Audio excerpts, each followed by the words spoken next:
Here we go. I'm good right here. That's not this type of show.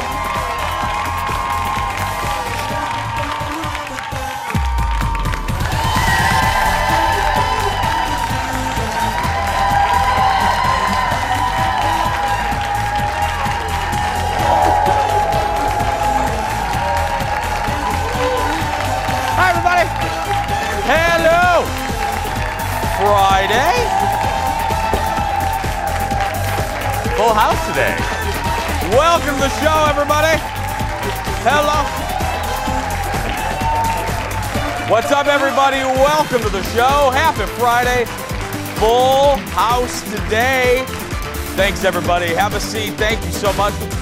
Oh, that cut off immediately. That was like... Aaron Schwab is off today, and you can tell because it was like, the crowd's like, I'm done, I'm sitting down, I'm done clapping. Well, save a little bit of that love, ladies and gentlemen. Give it up for my good friend, Kendall, right over there. Hello, Kendall. Morning. How you doing? I'm good. It's Friday. It is Friday. Don't we have that Friday feeling too? It's like we do. We're in a Friday frame of mind. Totally. And I was just telling the audience I got like 2 hours of sleep last night, but I'm still like, hey girl, it's Friday. Oh wow. Were you out and about last night? No, well, I was working for the Minnesota Wild last night, and then you do that thing where you get like you just can't sleep because you're like, I need to fall asleep, and then you can't sleep. Because for people that don't know, Kendall does double duty. Not only does she help us on our show, but you do the traffic on the Fox 9 Morning News, which means you wake up at what time, Kendall? 3:30. That's right. Yeah, I know. That's about... My alarm goes off at the exact same time. Holla. Holla, there we go. Okay, speaking of Kendall, I did this privately yesterday. I'm going to embarrass Kendall in a good way right here. I did this, every day after the show I do a Q&A with the audience. It's literally one of my favorite times of the day because I just spend time with the audience. They can ask me whatever they want. I give them dish that I can't say on TV. I mean, they get everything. And I said this privately, and I'm going to say it publicly now. This is the second week. We're ending the second week of Kendall being here. And I just want to say publicly, like, it's really hard coming on to an established show that has a family, that has a rhythm, and to do it with grace. And I just want to say to Kendall that you have done a great job. I am so glad that you're here. And it is. I wanted to say it publicly because it's not easy. I mean, Shane had been here from the beginning. For people who don't know, Shane was the producer of The Jason Show before she became kind of the hot dish sidekick. And it's hard. And we didn't know each other. So here we are. We come on the air. And you've done it, and you've done such an amazing job, and I wanted to say it publicly. I appreciate it, and I'm so glad that you're here. I really am so glad that you're here. And yeah, and it's hard to do it now, too. It's hard to do it. And I think the audience will agree. It is really hard to do this type of thing in the age of social media because everybody has an opinion about everything. Yep. And they have no problem telling you. And I always like to remind people, not just in this case, this is my new little catchphrase. Before you hit that enter button, always remember there is a human being on the other side of that comment. I don't care if you think you're being constructive. I don't care if you think you're being nice. Sometimes you're not. And just always remember there's a human being on the other... As you're feverishly typing something, take a moment and go, would I say this to my grandma? And then press send. I'm just saying, yeah. Because I love when people will tell you all about yourself on Facebook, but they would never tell you if they're running to you at Target. I'm just saying. They would never have the courage to tell you. Anyway, well, get back, sit down, relax, grab another cup of coffee because it's time for the hot dish. Here we go, everybody.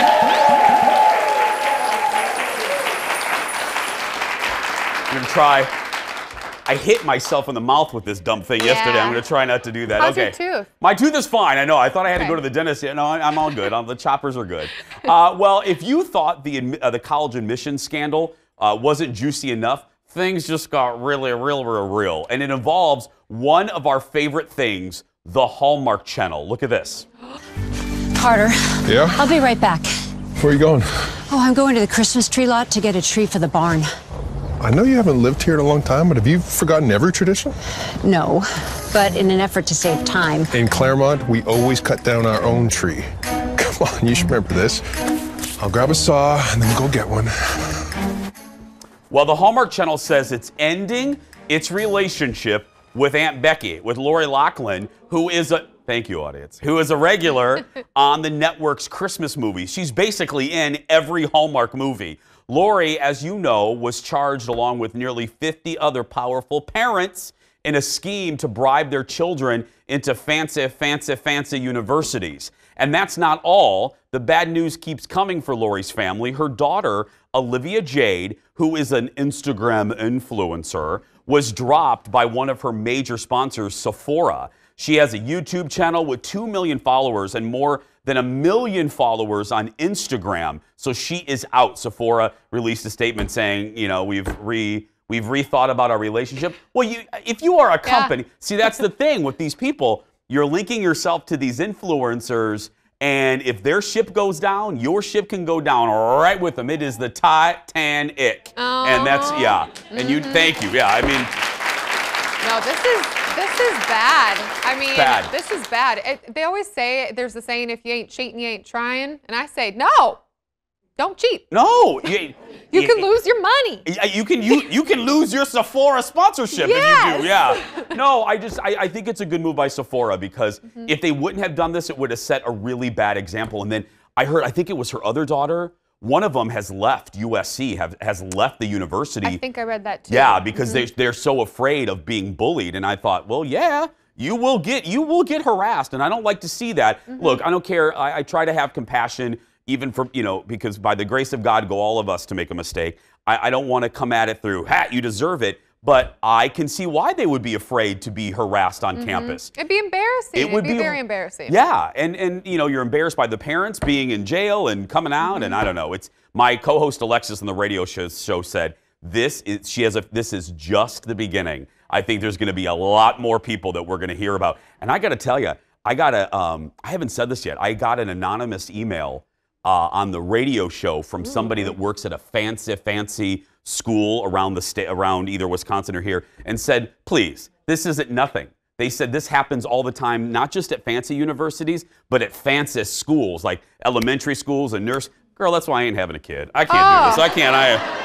I mean, you know that it happens. Like, you kind of know, but nobody actually gets caught and nobody says anything. And then when it happens and these kind of people are like, yeah, it happens all the time. You're like, what? I know. This is so unfair. Yeah. I hate to whine. I'm just no, please. Have you met me? I made a living out of whining. Anyway, next in the dish, as many of you know, Whoopi Goldberg has been missing from that other show at 10 a.m. for more than 5 weeks because of an illness that y'all don't watch. You record that.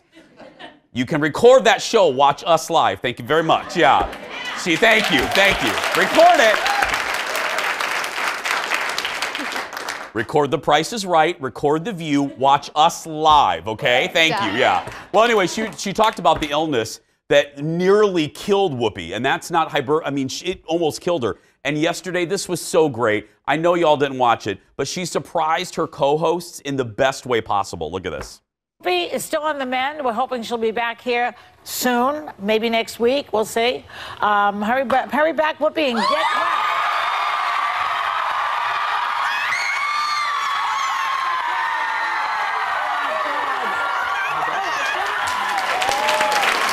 So sweet.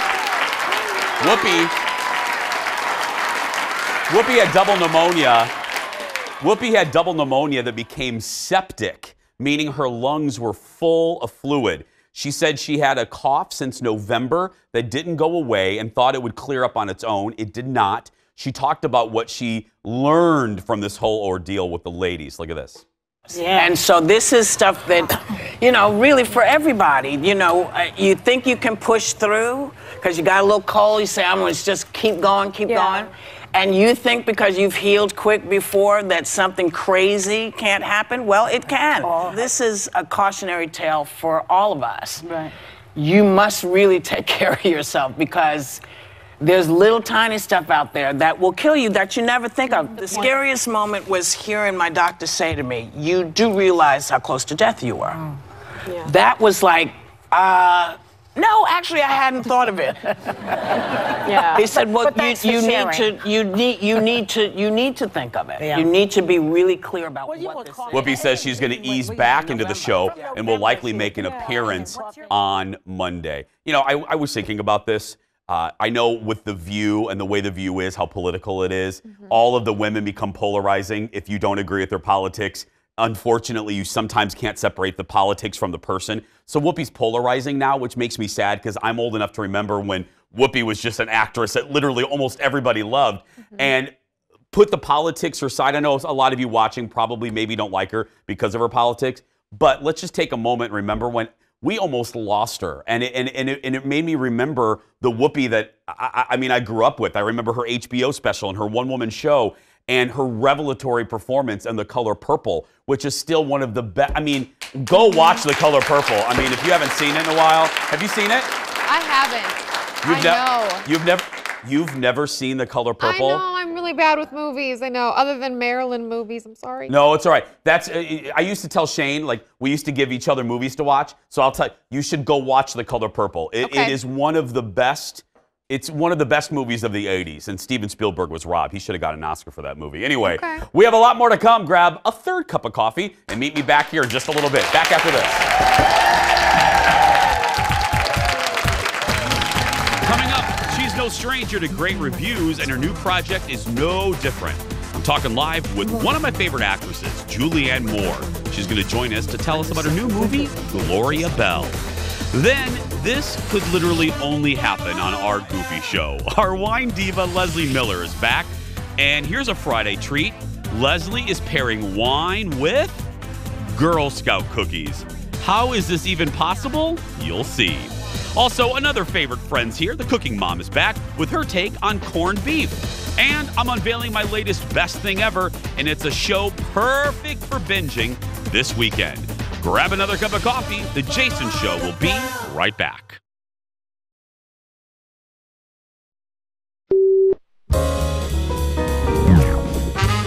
Guys, we love golf here at The Tonight Show, and the Players' Championship on the PGA Tour starts this week. So we asked the players to try something fun. We gave them a bunch of weird phrases and asked them to sneak those phrases into their interviews as casually as possible. Just curious if you've made any scouting trips to Augusta this year, and what do you think about the new number 5? I haven't actually. I was planning on going last week, but my wife and I went to a Reba McEntire concert. Remember any kind of celebration that night? That was kind of sweet as toffee, hot as coffee, that one. Playing a little longer, so I'm getting used to that. But I'm going to smack it, attack it, swing it like a racket. And Fooch, I know, is watching back at home, so take care, teddy bear. You hit some great shots out there. Any secrets? Not really. I mean, even a Catfish is right twice a day, so... And then we got here and got some nice pizza. 17, how's that looking for you? How are you feeling there? Such an iconic color. 17 was pretty cool because Tony Danza was in a stanza. Welcome back. Jimmy Fallon playing a little prank on the media. Thanks, look at Jimmy. Thanks to some professional golfers, including Tiger Woods. Well, more dish for you this morning. NBC has announced who will replace Carson Daly on his late night show. YouTube star Lily Singh. Is I'm pronouncing that right? Yeah, Lily Singh. I think that's who. Yeah. I think so. Is that it? Yeah, thank you. I just got confirmation from the control room. Will host the new show. She visited Jimmy to share the news. Look at this. So fallish, probably September. Wow. And I'm so excited because I truly get to create a show from scratch. You know, I get to make it inclusive. I get to create comedy segments and interview people and really create something that I believe in. And I'm so honored and humbled, truly. What's the show going to be like? Is it kind of like my YouTube channel, but just, you know, now I have more than 3 staff members. And it'll be like, and my sound guy will also be. Well, it's a big deal because the news makes her the only woman with a late night talk show on a broadcast network. The show will be a half hour long and will feature in-studio interviews and, like you heard her say, pre-taped comedy sketches. Like Carson's show, it will air Seth Meyers at 12:30 our time. And because Carson gave up his show, so. Yeah, I mean, I'm never awake at 12:30 ever. Even like before this job, but great. Great. We were talking about our hours in the morning. It's always really sad, like when I get tweets from people that are coming home from the bars as I get up to shower. You know what I mean? Hey, I'm just coming home. Great. Love your show. Great. Love the show. I'll be listening to you in 2 hours. Great. Yeah. Like, are you going to be listening to me or are you going to be asleep? Probably asleep. Yeah. If you're at the bar. More dish for you this morning. The producers of The Bachelorette are doing something different for the first time ever. They're introducing 33 potential suitors for the upcoming season on their Facebook page. Now, here they are. We're going to flash them really quickly. Now, this is why this is different. Usually, the show chooses 25 men for The Bachelorette to choose from. So we are thinking this could be a way. They're getting faster and faster and faster. It's like a male carousel. Yeah. Our producer Ted has a theory. He thinks it's a way for the producers to gauge which men may be the most popular, get the most comments. Fans are leaving comments on all 33 pictures, some good and some bad. All we know are their name, age, and where they're from. And the men this time range in age from 23 to 33 years old. And we're not quite sure how many men exactly will be chosen for the show. Now, you're married, and you've been married for almost 2 years. Before that, would you have ever done like a Bachelorette-esque show? I mean, now I say no, but then maybe. I don't know. Maybe. I mean, it looks entertaining. The thing is, would you really go on it for love? I don't think. I think the majority of the people go on to get a YouTube channel or to boost their. Right. I think some do, but I think that so many of them are just like nowadays. You become a social media sensation. So. And I think it's really hard to find love when you have cameras. That's not real. I mean, you have cameras. You're going into Olive Garden having a dinner, and there's a camera in your face. I mean, I just, The statistics ain't good. Thank you, audience. I love my Olive Garden. I love my pasta visual. Breadsticks. Again, breadsticks. Again, ain't fancy. Yeah. Next in the dish. This is sad news. I had a feeling this was coming. Netflix has canceled one of my favorite shows, One Day at a Time, after 3 seasons. The series was, as a lot of you know, a reboot of the classic Norman Lear sitcom from the 70s and 80s with Bonnie Franklin. It followed 3 generations of a Cuban-American family, and it starred the legendary Rita Moreno, Justina Mercado, and Isabella Gomez, and more. It was celebrated. The reason people, if you go on social media, you're going to see a lot of posts about this.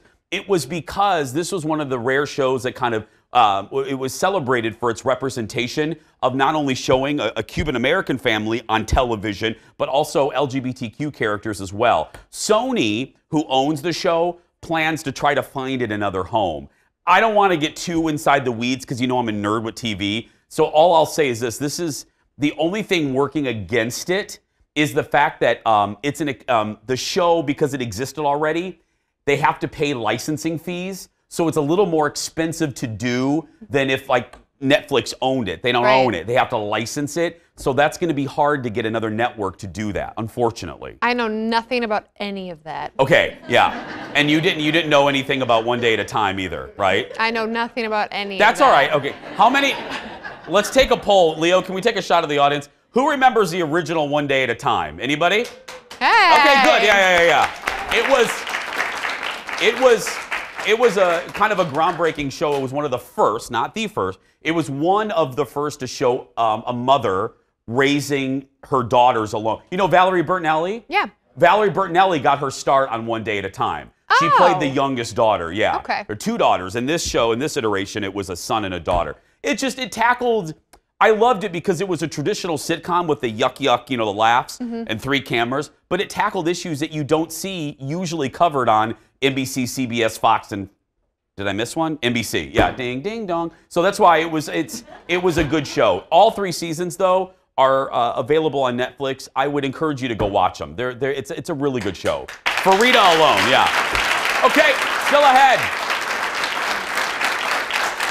Only on our show would this happen. We are pairing Girl Scout cookies with wine with our wine diva. But next. We're talking with Oscar-winning actress Julianne Moore about her new movie that's already getting rave reviews.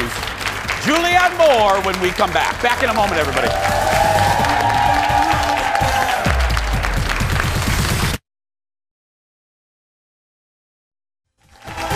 Welcome back, everybody. Welcome back. Happy Friday. I just got a compliment. This is one of the best audiences we've had in a very long time. I love them. They're great. Okay. Our next guest is a household name and a legend, and one of my favorites in Hollywood, thanks to dozens of movies and an Oscar. Her latest film already has critics salivating. Here's a clip from Gloria Bell. It's just that I could live too long. I just don't think there's going to be much left once I'm gone. I don't need anything. I've been paying my own bills for a long time now. You won't even know it. You're going to wake up one morning and you'll find yourself a wrinkled old lady just like me. You're not old. You look beautiful. You do. You really do. Because life just goes by in a flash. Like that. I know. You tell me the same thing every 10 years. See what I mean? Gloria Bell hits theaters nationwide next week. Ladies and gentlemen, give it up for Julianne Moore. Hi, Julianne. Hi, Jason. Hi, Minneapolis. Hello. How are you? I'm doing great. How are you?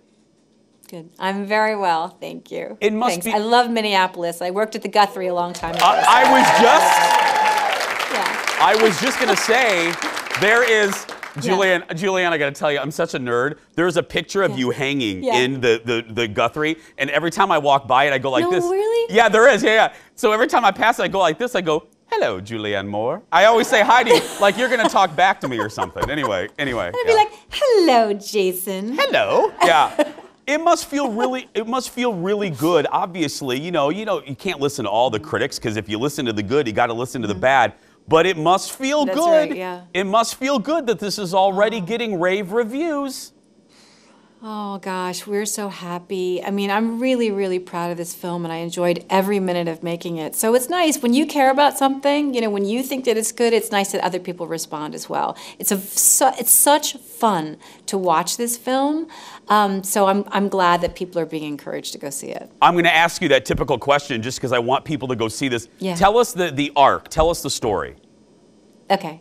It's about a woman who is in her mid-50s, and she's been divorced for, about 12 years and very happy to be divorced. She has 2 children who are just starting their adult lives, and you see her in relationship to them, and she has her mother. I think you saw that scene with Holland Taylor. And she has lots of girlfriends and a job as an insurance agent. And then she likes to go out at night and dance. And she goes to these clubs to dance, not to meet a man, but because she loves dancing. And while she's there, she actually meets a guy, played by John Turturro, who starts pursuing her really avidly.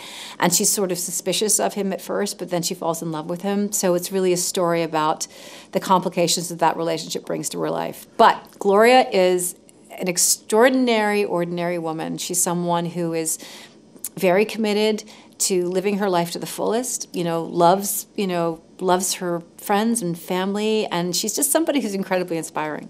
What I took out of it was, because I always love celebrating women, people that redefine ages, and what I got out of this was, I love that this character says, just because you are 50 or 52 doesn't mean you cannot go dancing and do stuff that is considered young. I love that. I spoke to a woman in her 30s who said to me that after she saw the film, she realized that she could be just as messed up in her 50s as she was in her 30s. And I was like, yeah, you can. Yeah. That is not particular to any decade. You can be messed up at 67. That's right, yeah. Well, it was great seeing you. I look forward to seeing you in the hallway at the Guthrie again. And yes, please say hi. I will. Julianne Moore, thank you so much. Gloria Bell hits theaters nationwide. Go see it, everybody.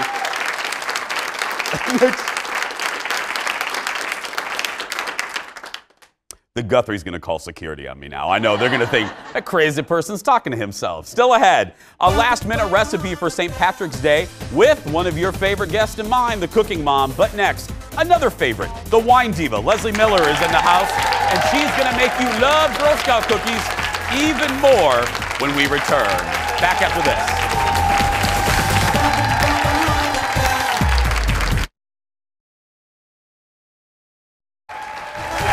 Welcome back.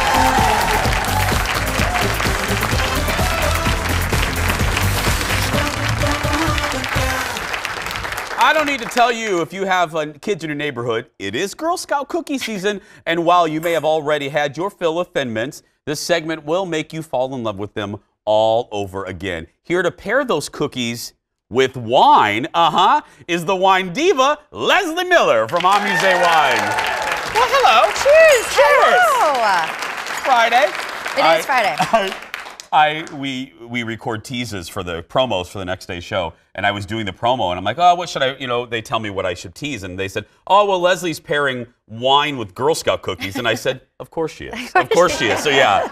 Okay, so where are we starting? Well, I have to tell you that I started with at least 16 boxes of cookies before I got down to 4. What happened to the 12? So here's what I did. I don't have a Girl Scout in my life, so I put it out onto Facebook. Hey, I really need to find a cute Girl Scout to support. So I have this wonderful, mom that contacts me. Noelle Buckley is this lovely Girl Scout that gave me all these cookies, and it took a lot of work to get here. Oh, I feel so horrible for you. I'm so sorry. Hard. Okay. It was so hard. Okay, so we start with classic Thin Mints, and this should really technically be the hardest one to pair to. So really important, you have to make sure that you get wine and the cookie in your mouth at the exact same time. Oh, well, okay, I'm eating it now. Okay, so this does not seem like it's gonna pair, but this is a very, very dry Sauvignon Blanc from France. It's actually from a little neighboring region from Sancerre. It's called Côte d'Ginois. Say that again. I love that. What is it? Côte d'Ginois. You're so fancy. Okay, yeah. And so it's very dry Sauvignon Blanc, and you think dry with dark chocolate is not gonna work, but it is like fireworks. Fireworks? Okay. Yeah, let's do it. What do I do? I eat it and then, okay. Yeah, you make a little paste in your mouth, and then you bring the wine in your mouth at the exact same time.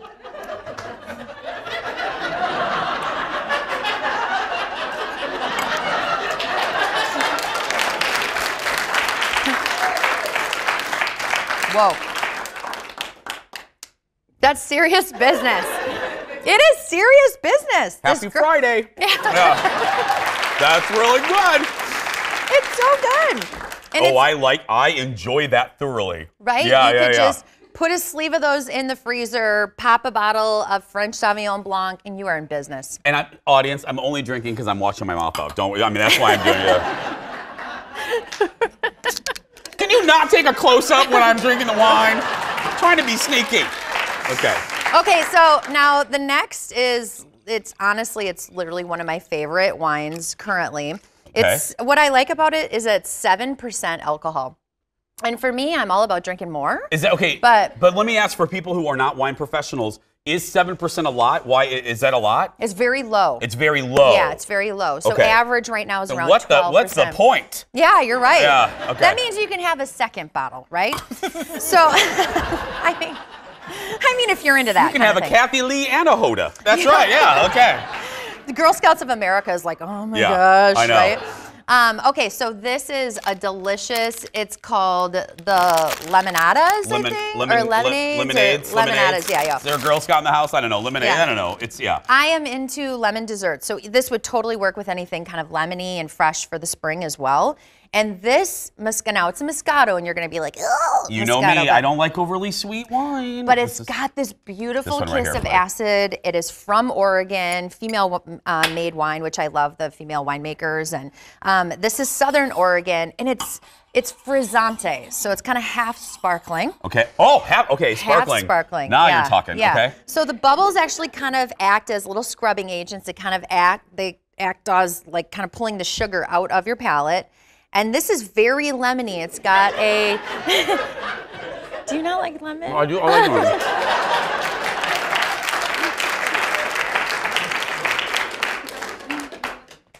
Oh, wow.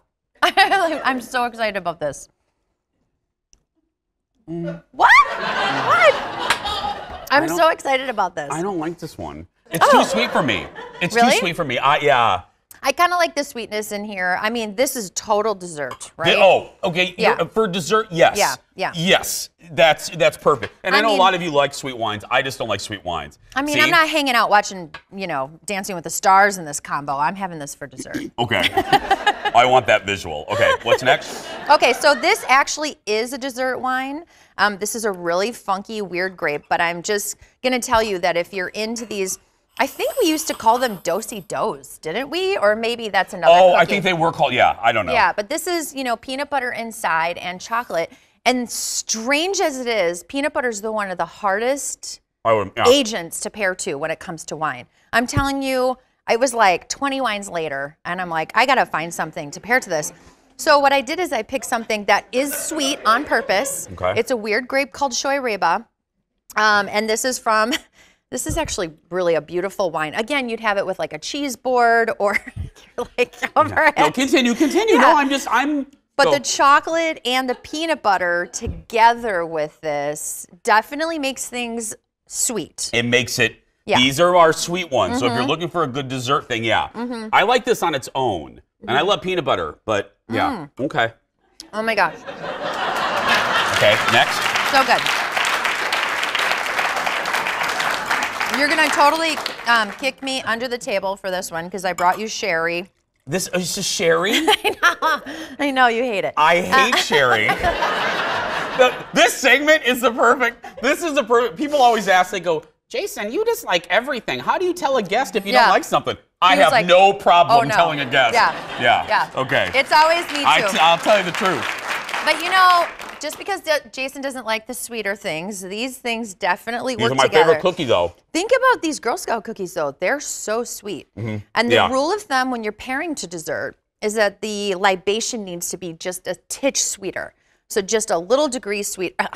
This is sweeter.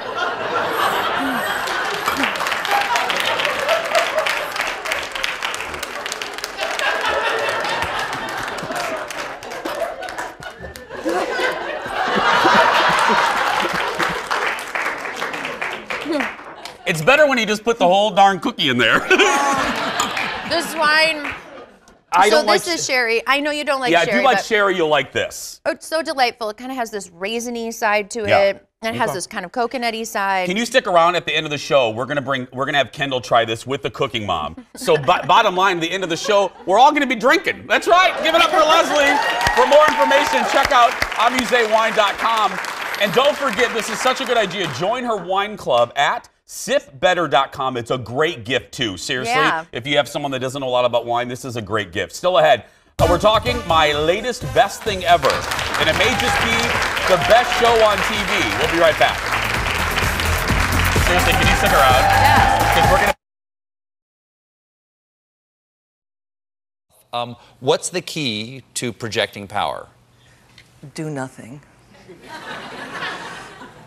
This is something I had to learn playing Diane, because you think you have to work hard at projecting your strength and your power, but if you think about it, a king, right? King or queen, they just sit there, right? Everybody has to come to them. Everybody else moves. When you're Clint Eastwood, you don't move if the camera comes towards you. Mm-hmm. All I have to do is say, make my day. That's it. That's what happens. That is the great Christine Baranski on Colbert last night. I love her. Christine is the star of the show The Good Fight, which, as many of you know, is a spinoff of CBS's mega hit The Good Wife and airs on their streaming site called CBS All Access. And I am naming it my latest best thing ever. Season 3 of The Good Fight debuted this week. And before I give you my thoughts, here's a little look at the trailer for this new season. Am I ridiculous? Tell me, everything will be all right. What could go wrong? Hello, this is my office. Yeah, I like it. Lots of room. Do you know who Roland Blum is? Objection! Why would you object? What are you afraid of? With Roland Blum, the standard playbook goes out the window. This is a joint trial. The two of you are joined at the hip, so get used to it. That's Michael Sheehan, who's joining the cast in a role this year. Entertainment Weekly last week named The Good Fight the best show on television. I will say that it's probably in my top 5. Yesterday, as I was watching the season premiere of season 3, I'm not joking, I threw down my remote control and I said, this is such a good blankety-blank show. I usually work on the shows while I'm watching TV at night. I put down my phone. I didn't do laundry. I didn't pet the dogs. I did nothing. That's how good the show is. It centers around the character of Diane Lockhart, who, like I said, was on The Good Wife, as she joins a new law firm. This show is well written. The cast is unbelievable. The pacing is snappy. It's a quirky show as well. It's unlike anything else. It's definitely unlike any law show. And the characters you will fall in love with. I am telling you, if there is a reason to spend the $7 or $8 a month for CBS All Access, this show is it. To all of my Good Wife fans out there, you're probably wondering, will I like this without Julianne Moore?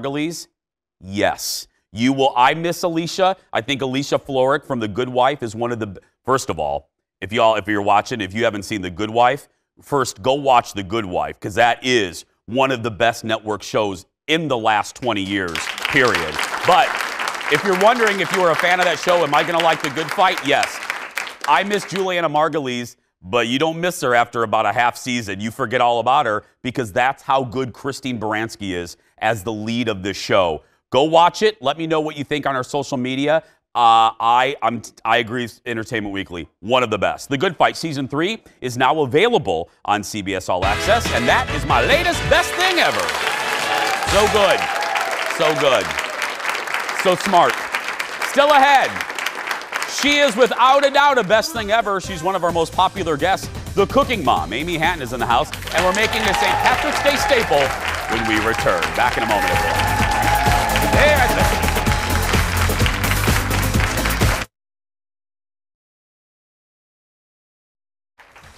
Welcome back. Moving into the kitchen. We love her. St. Patrick's Day is just a couple days away. And if you are just now thinking about cooking something special, our next guest will help you make a feast in no time. Audience, give it up for the cooking mom, Amy Hatton. Welcome back, sweetie. Where's your green? I know. Did you not get the memo? I know. I got dressed this morning, and I was like, oh, I don't often wear a red tie. I was like, I'm going to wear a red tie. Then I walked out here realizing I should have worn something green, but oh well. I have green socks, I guess. Sunday. Yeah, Sunday Wear the green on Sunday. So what are we making? We are making corned beef and cabbage, of course. You know. Can I admit something to you? Yes. Never had it. What?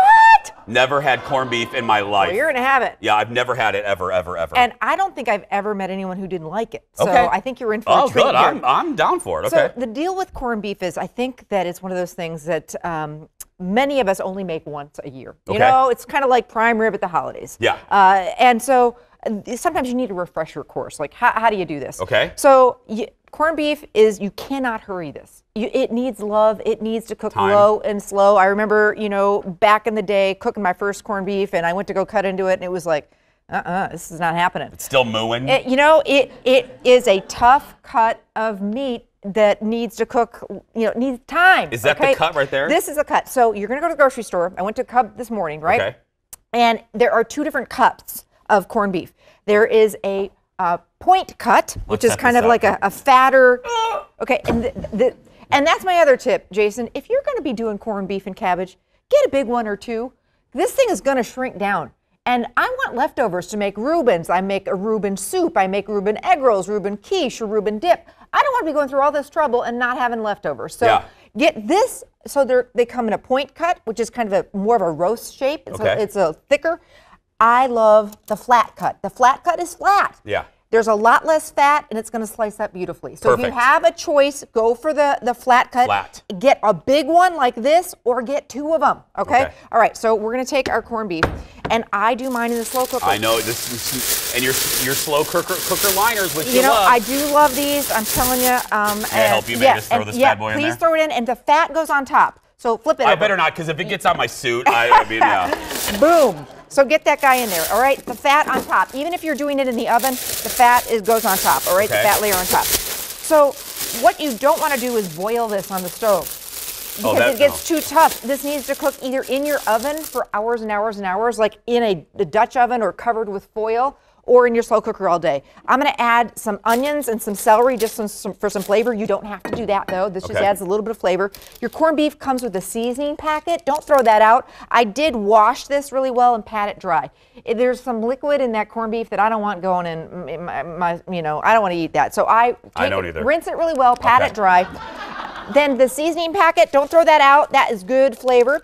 And then it's always important when you're doing something in a slow cooker to have some great braising liquid. Yeah. So we are going to do a little bit of water. Okay. But don't do just straight up water. That's old school. We want some flavor. My mom always did her corned beef, and we are Irish in some chicken stock. So even she did hers in the oven, low and slow all day in the oven. And I always do a little beer. Of course you do. Because you got some around anyway. It's not off, Amy. Well, my gosh.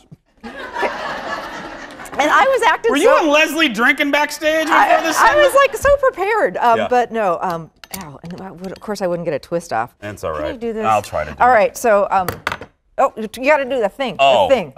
the thing. That's all we had.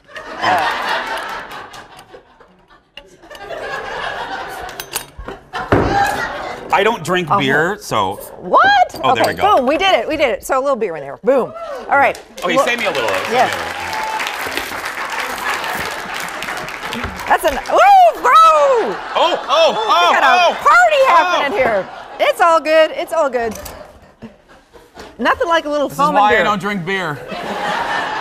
I leave that to my mother-in-law. Yeah. So either in your slow cooker all day long, like 8 hours, or in your oven covered with foil or in a Dutch oven for at least 3 or 4 or 5 hours. Do not be putting the cabbage, the potatoes, and the carrots in to like the last hour and a half of cooking. Don't throw it all in there at once or your things are gonna just disintegrate to nothing. So, all right, here it is when it comes out. Super excited. That did shrink. It shrinks and it smells so stinking delicious. And I mean, okay, so you take this out. And then we're going to cut it. Do you see a knife around It's here? a knife. I have this. What That's not a knife. Yeah. I got it. There we go. All right. And so when you cut it, you slice it up kind of against the grain. Against the grain. I always wonder, okay. Slices. Oh, that looks good, And then good, I Amy. love this with like horseradish or a mustard. And you're going to have a little snidge? I'll have a little snidge, yeah. Okay. It's hot. It's hot. It's all right. All right. Yeah. Well, I want to watch my fingers. Yeah. You were going pretty. Yeah. And then, so good. So good. And this, yeah. Yeah, it's good stuff. Slices Why did I wait so long? I know, it's so good. One other quick one for you. Yeah. Okay, tons of great recipes for St. Patty's Day on my website. Oh, you know what we do? Wait. Yeah. Why don't we hold on? Yeah, sure. Save this for the other side of the break. Okay. We're going to bring Kendall in, and the wine diva is going to bring her wine and cookies, and we're going to wrap it up. We'll be right back, everybody. Stay with us. Back after this.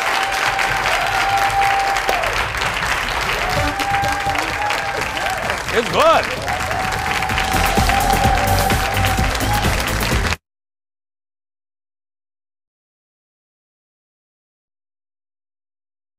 Back with the whole party.